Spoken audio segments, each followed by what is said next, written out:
Matagal ka na sa abroad. 3 years na po ako ngayon. Nag-vacation po ako nakaraang taon eh. July po ako umalis. Okay, sa 3 years na yan, hindi na kaya. Namamasma na. Ha? Hindi po Hindi Kaya pa naman naman. po. Kaya po. Naghahanap ka, hindi. Kung meron pong pwedeng maging kaibigan. Biga wanted sweetheart. Ito yung wanted desperate. Sa edad, Ganun po. sa edad mo na 40, kaibigan pa rin ang hanap mo. Galing ko lang po na heartbroken, sir. O, huwag ka muna maghanap. Kasi minsan kasi, no, yung nakakausap natin, akala natin nakakatulong natin, pero hindi nakakatulong yan. Nakakadagdag ng sakit yan. Oo. Po yun. Kung babae ang mahanap mo dito, pagchismisan ka lang. Kung lalaki man ang mahanap mo dito, sisilipan ka lang. Oo, bakit? Heart naman po. Hindi mo na-experience? Alam ko, na-experience mo lang, hindi mo lang sabihin. Ay, wow. Sa loob ng 3 years sa ibang bansa, nagkaroon ka ng LDR o hindi? Yes, same place po meron po. Yeah, same place ng husband, ng living partner ko. Ngayon yung ka-LDR mo na yun, hindi ka sinilipan nun? Huwag ka na Pero mag-isip. nakita na po vacation. Nagkaroon na po kami ng Mag-isip ka. nagkaroon na kami ng tabi na kami. Siyempre, umuwi ako sa kanila. Oo. So, sabi ko na nga ba, di ba? So, kapag bago pa lang, kakahiwalay mo pa lang, huwag ka muna maghanap, ha? Oo. Kasi ang empanada, nipis na, mas lalong ninipis pa pag naghanap ka dito ng kaibigan ba? Hindi lang po agad-agad eh. Ganun agad. Ganun po ba yun agad, sir? So, bakit? Pag nangyari ba yun, sigurado ka, yung empanada mo, naghilom na. Matik, hindi pa, di ba? Oo, impas talaga, impas. Hindi, alam mo, nasa stage na to, na nalulungkot ka, gusto mong sumaya, gusto mo nang kausap, no? Pero kasi ma'am, sa stage na yan, yan yung pinaka-crucial part para sa'yo. Alam mo kung bakit? Kasi kapag may nakilala ka dito, even doon ang hinahanap mo, kaibigan, yan yung gamitin niyang way para makuha ang loob mo. Di ba? Yes. Tama po kayo. So, maybe, sir. So, kung merong talo pagdating ng panahon, no? Sino yung magiging talo pagdating ng panahon? Hindi yung magiging kausap mo dito na maging kaibigan mo, kuno, hindi siya, kundi ikaw. Bakit? Pag nakausap mo siya, tingnan kita, tanungin kita ha. Ano bang gusto mong kausap? Babae, lalaki? Nalaki po. Ay, huwag mo kulukuhin dito. Maybe, sir. Opo. Di ba? Pwede namang babae kung kausap lang hanap mo. Lalaki. Ayoko ng babae. Di ba? Yun ang sinasabi ko, ma'am. Di ba? Opo, sir. Prone ka po sa abuso. Naintindihan mo? Yan ang mangyayari sa iyo pagdating ng panahon. Bakit? Lalo na sinabi mo, kaibigan yung hinahanap mo. Kapag may nangyari sa inyo na hindi dapat, anong sasabihin? Bakit? Ano ba tayo? Magkaibigan lang naman tayo, di ba? Anong laban mo? Ay, nasilipan ka na. Ay, paano kung hindi mo pa na-apply sa sarili mo yung rule number 1, nakalimutan mo? Alam mo ba yung... Naging jowa ko naman, di ako nagpapasilip. Kasi di naman niya hinihiling yun. Ay, di wow. Opo, promise. Nung naging first kami, hindi niya yan hiniling sa akin pasilip, pasabay maligo. Nung that time na umuwi na po kami, nag-uwi ako, nag-vacation at nandun ako sa kanila. Nung after, nung bumalik ako dito, ayun. Sometimes, ganun. Pero hindi yung No. Wait. Hindi ko sinabi pong kasi this is the reality, guys. Hindi ko sinasabing agad-agad. Mangyayari at mangyayari yan kapag meron kang karelasyon. No? yes. Depende po kung nakagaya po niya, na-meet ko na, nagkasama na kami ng vacation ko, ayun po. Pero yung first po, hindi ko po talaga ginagawa yung mga ganun. Pasilip na din. Wait. Wala ko po sinabi mag-explain. Yung sinabi ko po, yun na yung sinasabi mo ngayon. No? Hindi po yan mangyayari agad-agad. Bakit? Kasi ikaw bilang isang babae, meron kang takot, meron kang pag-alinlangan, at meron ka ring pinoprotektahan, which is yung sarili mo. Naintindihan mo? Kaya kahit sino, hindi po mangyari agad-agad yan. Ang sinasabi ko, kapag may karelasyon ka, later on, or soon to be, mangyayari yan kapag mahal mo yung isang tao. Tama? Paano kung mangyari ang sitwasyon na to? Dahil ang sabi mo dito, kaibigan lang. Paano kung pagdating ng panahon, ikaw lang yung nagmamahal at siya hindi? Tapos nangyari yan. Tapos hindi mo na-apply sa sarili mo yung rule number 1 na kalimutan mo. Sino yung lugi? Siya o ikaw? Ikaw. Alam mo ba yung rule number 1?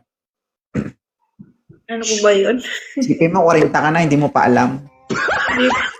Oh. Ito ang pakatandaan mo sa buong buhay mo, being OFW. Alam mo kung ano? Opo. Pwedeng ipakita, basta wag isama ang muka. Bakit? Hindi ko ginagawa yan eh. Sure ka? Grabe siya.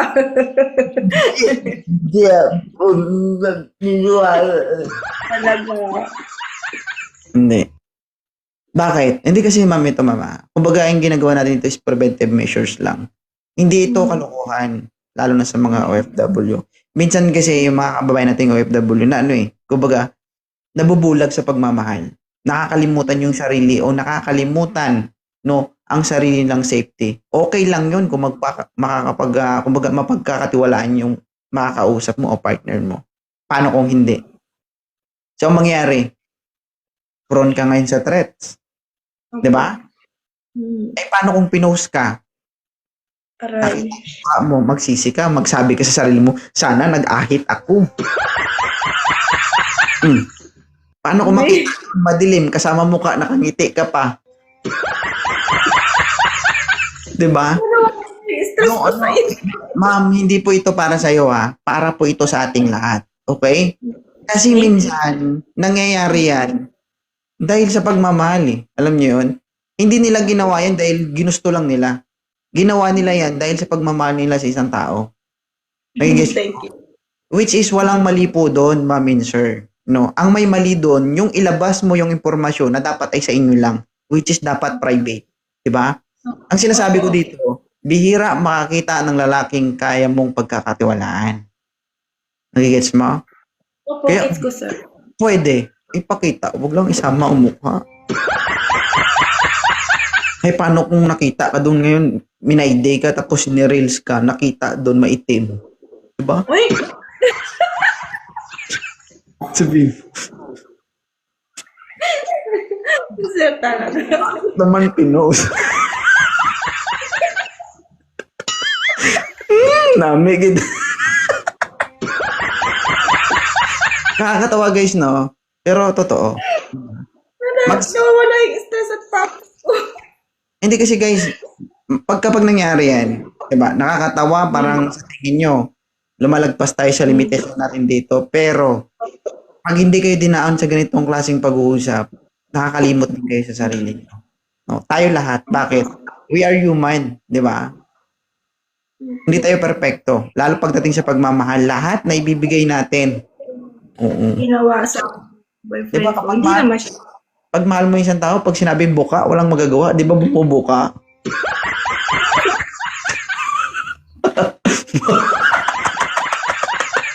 Di ba, ma'am? Pagbuka ka. Eh? Pag sinabi ng love mo, love, tingin be, panada be, diba guys?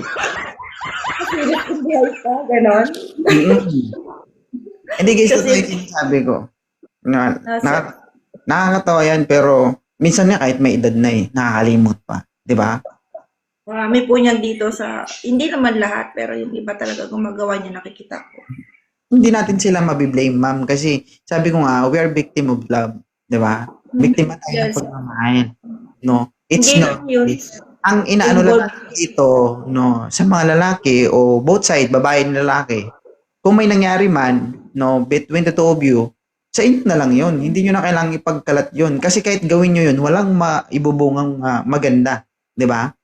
Which is, Opo, sir. ang ano dyan, yung mangyayari dyan is kahihiyan. Kahihiyan ng napahiya. Kahihiyan mo rin mismo dahil ikaw naglabas ng impormasyon na yan. Wala namang iba. Di ba? Oo. Kaya bago nyo gawin yan, ugaliing maglinis at paputiin. Di ba? Mas matindi Parang handa, yung singit ko pumuti. mas maganda yung handa ka kaysa makita mong maitim siya. Di ba guys?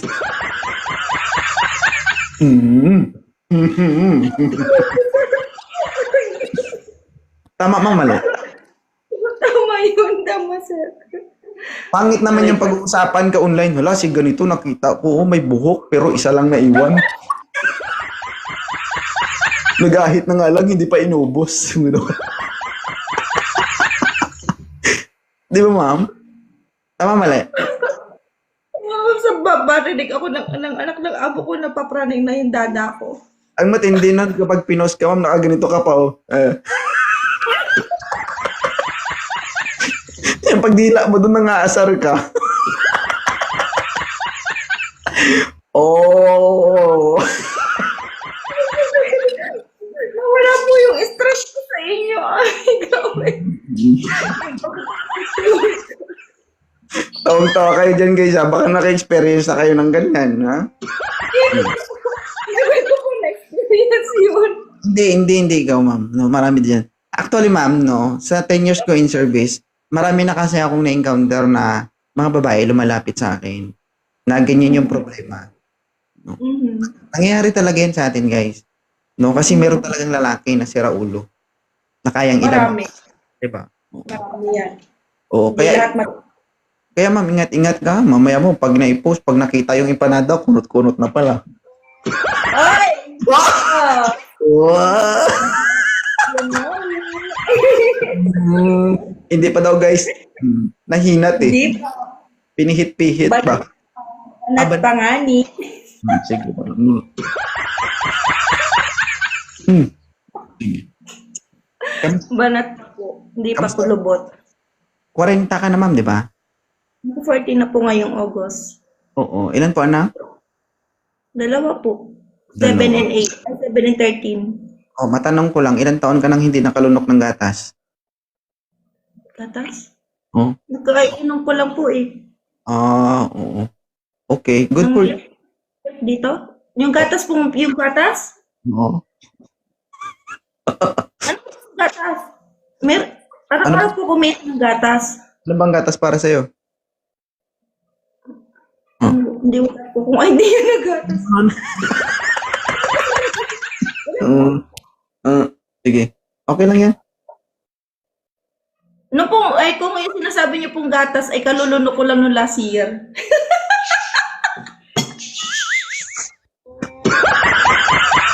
Gatas na may sago. Mga animal din doon nagko-comment sa baba. Maalat-alat. Nasa sunroom. Eh, gano'n. Oo. Malis po yata yung nainom ng gatas, sir.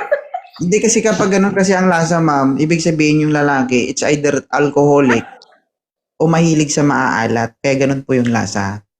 Alcoholic siguro dahil ganun ang lasa. Oo. Pero kapag pure ang lalaki, mahilig sa natural, hindi po ganyan yung lasa. Oo. Yung kapag Ano lasa nung mga walang bisyo? kapag tinikman mo kahit na walang ng laman, sipsipin mo pa.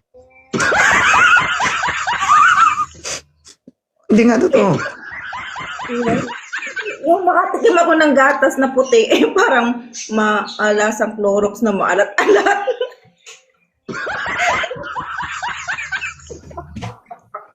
Wala, pasensya na kayo guys. At least si ma'am nakatikim. Si Bermudez nakatikim din siguro, pero iba siguro natikman nito. Pero anong masasabi mo sa live ni 2.0, Madam Tintin? Again po, Anong masasabi mo sa live ni 2.0? okay naman, napakaganda po ng live nyo. Lagi po ako nanonood kahit sa misis mo, nakasupport ako. Ganon. Okay, napaka-good. Doon sa mga problems nyo is, nagigigil ako sa mga basher, ganon, sa misis mo. Okay naman, napakaganda po. Na 2.0. Walang ma-famous skill. Ay, walang problema. Napaka-good. Yun lang. Bilang isang supporter, I don't know sa mga iba. Oo. Yeah, based and Kung may lagi nap- ako nag-base eh. Napapansin mo yung live ko, ano ba yung pwedeng baguhin ni 2.0 sa live niya? Wala. Wala naman pwedeng baguhin kasi for me is napaka-good naman. Mm. I Sige. don't know sa iba. Bas, para sa akin po yun, sir. Ano, bas? Ano, basa? Yung kasi salita po yun dito. Yung, kasi kaya ako nasasabi. Sabi kayo, bas? Basta sa akin, para sa akin ay okay na. Napaka-good. Sige. By the way, Yun, right? sa ngayon po, hindi po kita bibigyan o mahanapan kasi nasa stage ka pa na Nagiging no, may dugo pa na mamaga pa. grabe. Grabe po ba yung mamaga. Thank you, sir. Thank you. Hanap ka ng partner dito, baka mawasak ba? Nasikip nga ni, si Sayan nga ni. Ah, so, thank you sa pag-akyat ha, Tintin. Thank you, sir. Thank you, sir. God bless po. Thank you so much, sir.